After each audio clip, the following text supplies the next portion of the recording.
3:33. Ok? Então, Bhagavad Gita, capítulo 3, verso 33. Repita, por favor. Om Namo Bhagavate Vasudevaya.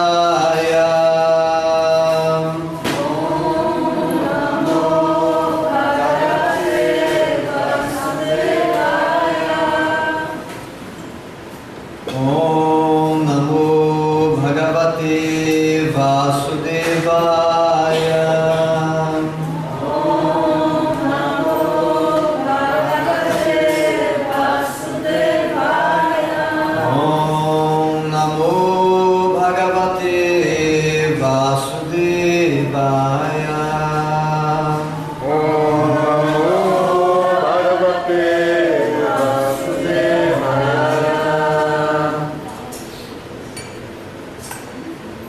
O verso não está escrito, mas eu vou falar palavra por palavra. Eu vou ler primeiro tudo ele. Sadrisham cheshtate swasya prakriti jnanavanapi prakritim yanti bhutani nigraha kim karishyati.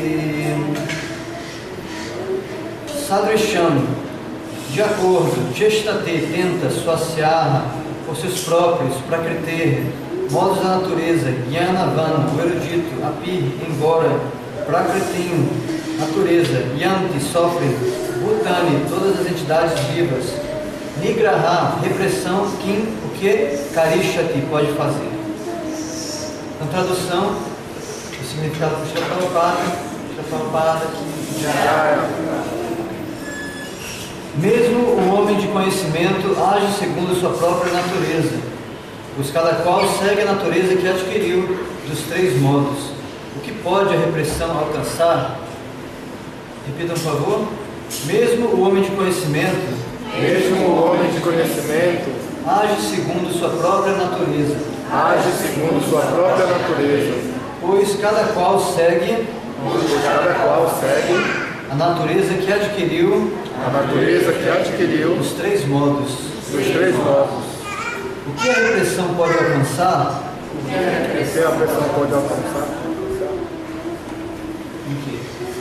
Significado. A não ser que se esteja situado na plataforma transcendental da consciência de Krishna, não é possível livrar-se da influência dos modos da natureza material, como o Senhor confirma no 7º capítulo, 7.14. Portanto, nem mesmo a pessoa mais altamente instruída no plano mundano consegue sair do enredamento de Maya mediante o simples conhecimento teórico ou através do processo que consiste em distinguir entre o corpo e a alma. Há muitos supostos espiritualistas que exteriormente se fazem passar por pessoas avançadas em ciência, mas no íntimo ou na vida particular estão sob total controle de determinados modos da natureza que eles são incapazes de superar. Do ponto de vista acadêmico, pode-se até ser muito erudito, porém, devido à prolongada associação com a natureza material, permanece-se no cativeiro. A consciência de Krishna ajuda-nos a escapar do enredamento material, mesmo que estejamos ocupados nos deveres prescritos de acordo com a existência material. Portanto, sem estar em plena consciência de Krishna, ninguém deve abandonar seus deveres ocupacionais. Ninguém deve abandonar de repente seus deveres prescritos e tornar-se artificialmente um pretenso yogi ou transcendentalista. É melhor situar-se na própria posição e tentar alcançar a consciência de Krishna sob um treinamento superior. Assim é possível libertar-se das garras da energia Maya de Krishna.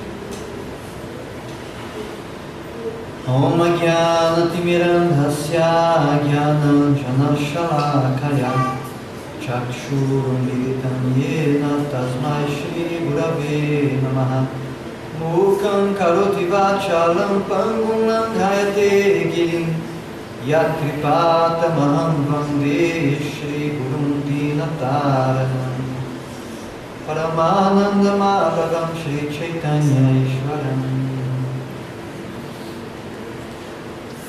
Sadrisham Chishtate Sosyaha Prakrite Jnanavanapi Prakritin Yanki Bhutani Nigraha Kinkarishati. Mesmo o homem de conhecimento age segundo sua própria natureza, pois cada qual segue a natureza que adquiriu dos três modos. O que a repressão pode alcançar?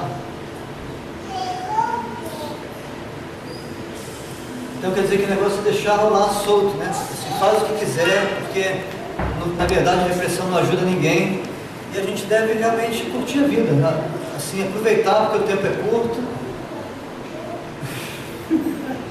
Não é isso que Cristo falou aqui? Nigraha Kinkarishati. O que pode a repressão alcançar?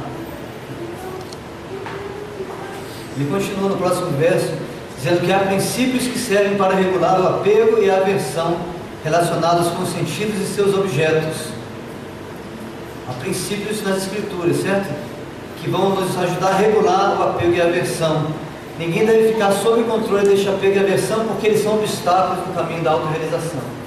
Então, é um fato que o apego material, ele é um obstáculo. Não dá para avançar espiritualmente e ao mesmo tempo cultivar apegos materiais. Seria como ficar tentando acender a fogueira e jogando água ao mesmo tempo. Não combina, né? Uma coisa atrapalha a outra. Então, como é que Cristo fala num verso que a repressão não ajuda, mas no outro verso ele fala que tem princípios que devem ser seguidos? As Escrituras vão oferecer princípios ali, certas regras e regulações, para nos ajudar a lidar com os apegos e aversões, né?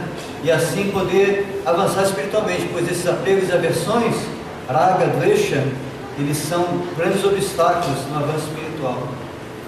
Então, como que é isso? O que Cristo quer dizer? Não deve ser reprimido, mas deve ser regulado. Qual seria a diferença, né?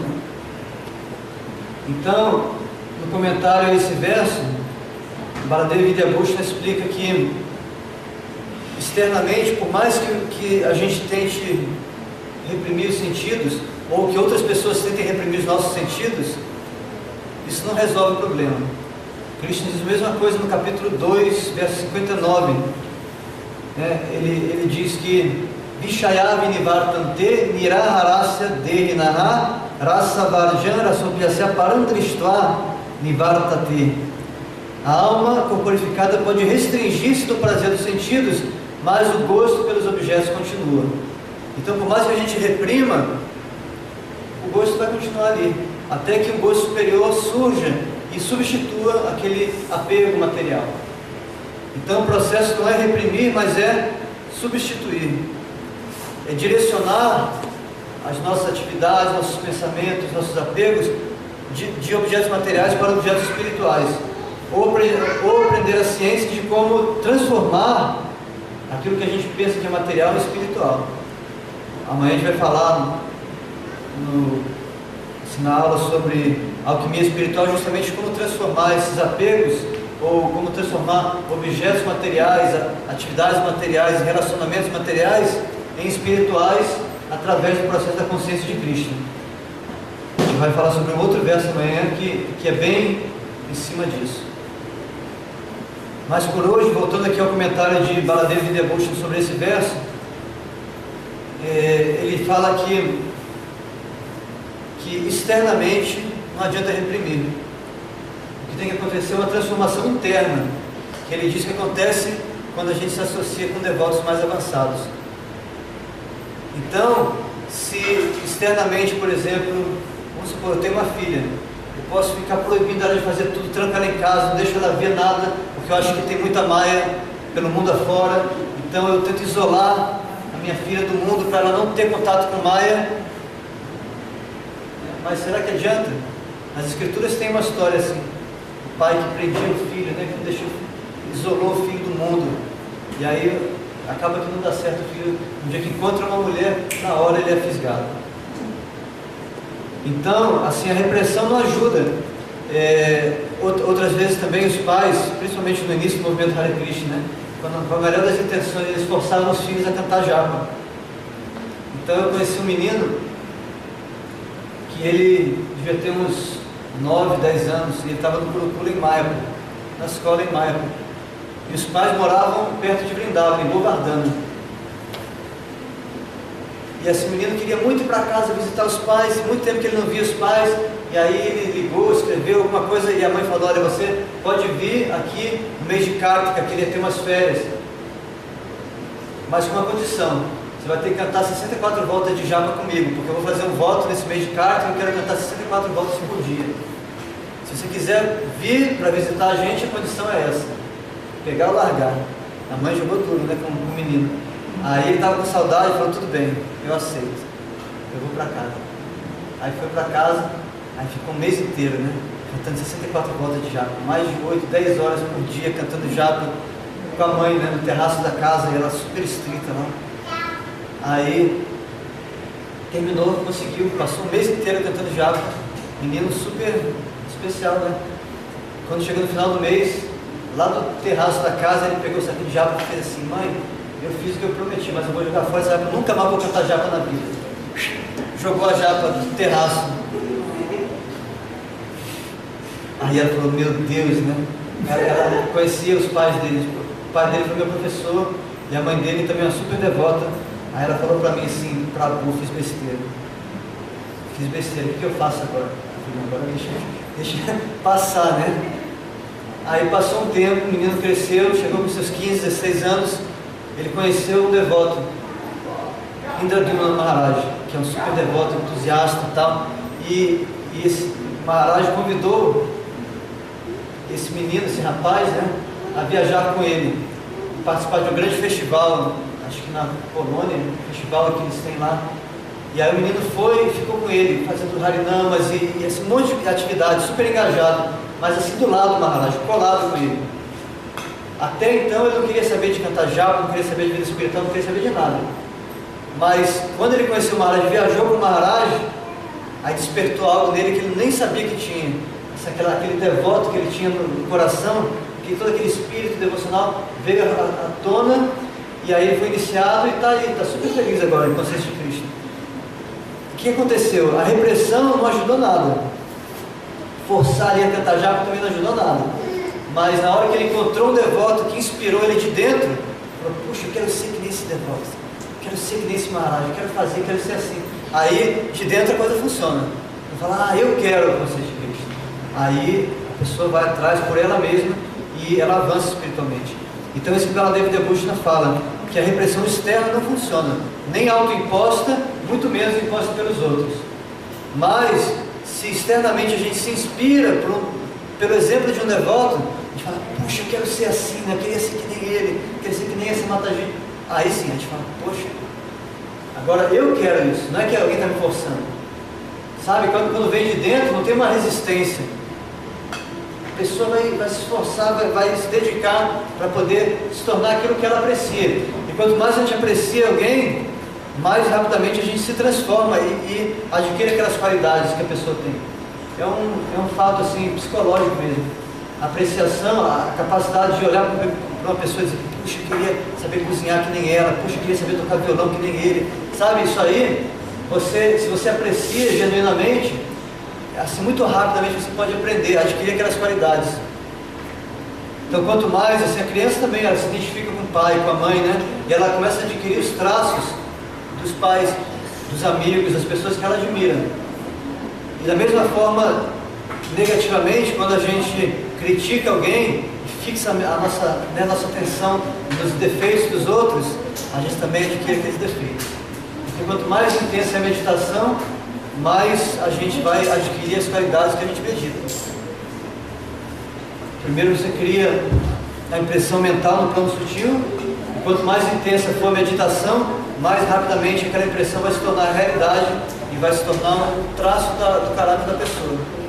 Então é muito importante a gente se associar com pessoas avançadas espiritualmente, procurar assim, apreciar essas pessoas, porque quanto mais a gente apreciar, mais a gente vai desenvolver as mesmas qualidades e evitar criticar, porque criticando e fixando nossa mente em qualidades negativas, a gente vai desenvolver as mesmas qualidades.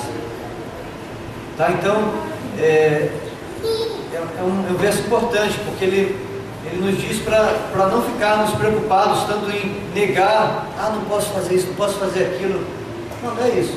A consciência de Krishna depende muito mais de desenvolver um gosto superior do que ficar tentando reprimir, né, apegos materiais. E aí a gente vai substituindo. Quem desenvolve gosto pela praçada não tem dificuldade nenhuma em parar de comer carne. Agora, vai falar para uma pessoa que não tem praçada, que não tem contato com o alimento espiritual, que não desenvolveu esse gosto superior, fala para ela parar. Muito mais difícil. Quanta gente tenta virar vegetariano, aí fica um tempinho, depois volta, aí tenta de novo, aí é muito difícil, mas provou praçada, já era, né? Rapidamente a pessoa se transforma. Para tudo, assim, até às vezes a pessoa fuma, até usa drogas. Quantos negócios eu conheci que usavam drogas, aí esqueceram, nunca mais. Por quê? Porque desenvolveu um gosto superior. Uma coisa que se elas fossem tentar parar sem esse gosto superior, seria muito mais difícil. Então, a vida espiritual é isso, né? A gente começar a desenvolver, cultivar, e é algo urgente. A gente tem que rapidamente buscar uma boa associação e aprender a desenvolver esse gosto por atividades espirituais, porque quanto mais a gente tem esse gosto, mais a vida espiritual se torna fácil, né? No início, a gente tem um pouquinho de fé, a gente se aproxima, fica curioso, né? Vai indagar, Shraddha. Aí o próximo passo é se associar com os devotos. Essa sementinha de Bhakti que está lá, que começou a brotar, ela vai crescer na associação com outros devotos, vai se desenvolvendo. E aí na associação de devotos, automaticamente a gente vai praticar atividades devocionais. E essas atividades vão purificar o coração e começa o processo de Anartha Nivriti, purificação das contaminações materiais, dos maus hábitos. E aí é muito penoso esse processo. Quando a gente está se purificando, a gente sente, né? É que nem ali a manteiga colocada no guiço. Fala, mas a manteiga é pura. É pura, coloca ela no fogo para você ver. Né? Começa a sair toda a impureza. Então a gente começa no processo a falar, depois de um mês já acho que sou devoto puro, né? Eu achava, assim, em poucos meses eu falava, poxa, estou quase chegando lá em ser um devoto puro. E aí depois começou, né, o fogo a esquentar, e aí o ghee a manteiga começa a se purificar, vai separando as impurezas, né? E vai subindo, e aí você vai, puxa vida, tem o chão ainda pela frente. E aí foi assim, esse processo vai lentamente, vai purificando, e quando a maior parte das impurezas já saiu, a pessoa começa a conseguir se fixar mais na prática espiritual. Porque no início tem aquele cabo de guerra, né? Por um lado você puxa assim para o lado espiritual, mas aí mais te puxa para o outro lado, fica aquele cabo de guerra. Mas quando o lado espiritual fica mais forte, quando a maior parte da impureza já saiu, aí você começa a ganhar o cabo de guerra. Aí fica fixo no serviço devocional. Isso é Nishta. E Nishta se desenvolve no ponto que a pessoa desenvolve um gosto superior, Ruchi, e daí depois disso fica fácil, né? Depois que tem um gosto, aí a coisa vai, a pessoa quer vida espiritual, aí desenvolve forte apego pelas práticas espirituais, a Sakti, e aí chega num ponto de um amor preliminar a Deus, que é Bhava, e finalmente desenvolve o Prema Bhakti. Então, assim, a gente precisa, para começar esse processo de boa associação, não só para começar, para continuar também, mas especialmente para começar, é que nem quando você quer acender uma fogueira, né? A madeira já tem o potencial de queimar, já é algo que está dentro dela. Agora, para iniciar o processo, precisa de quê? Tem que ter uma fonte de calor, de fogo, um outro pedaço de madeira que já está pegando fogo, para encostar ali, e aí aquela lenha que não está pegando fogo, começa a pegar fogo. Então a entidade viva, ela é naturalmente, assim, ela tem naturalmente esse amor a Deus. Nitya Siddha Krishna Prema, né? Amor a Deus, Krishna Prema já é parte da alma, não é algo externo que vai ter que ser ensinado, que vai ter que ser incutido na alma, já está lá dentro. O potencial de amar a Deus existe no coração de todos. Porém, para despertar esse amor, você precisa de uma forcinha, de uma faísca inicial, que vem com a associação de devoto puro. Ele que vai, do coração do devoto, essa fagulha de amor a Deus é transferida, né? Esse fogo da consciência de Cristo é transferido para o coração de outra pessoa, que aí também começa a queimar. Ah, mas tem gente que não queima. Não queima, todo mundo queima. O problema é que tem lenha seca e tem lenha molhada, né? A lenha seca é a pessoa que já está num ponto em que ela já está livre da maior parte dos desejos materiais. Então, na hora que ela entra em contato com o devoto, assim, na hora pega fogo. Mas quando está molhada, você está cheio de desejo material, né? aí a lenha tem que ficar um bom tempo em contato ali com o fogo, aí faz aquela fumaceira, aquela, né, que incomoda e tudo. E aí depois de um bom tempo, a lenha, aquela umidade vai secando e a madeira vai pegar fogo também. Mas o potencial está lá, é o mesmo, só que uma demora mais, outra demora menos. Tem pessoas que ouvem Maranata, saem pulando, dançando, chorando e já vira devota, né? Tem outras pessoas que precisam de muitos anos de associação, de praçada, de carinho, amizade dos devotos, aí, de repente começa, né, devagarinho a praticar a vida espiritual. Então, é isso, né? Não é por repressão, é por inspiração. Não adianta externamente ficar tentando forçar, bloquear, mas é de dentro, assim, a coisa tem que surgir como um fogo mesmo e aí se alastrar. Tá? Então, acho que o ponto desse verso foi falado já. Não quero só ficar falando, quero deixar espaço para vocês fazerem perguntas ou compartilhar suas realizações sobre esse tema.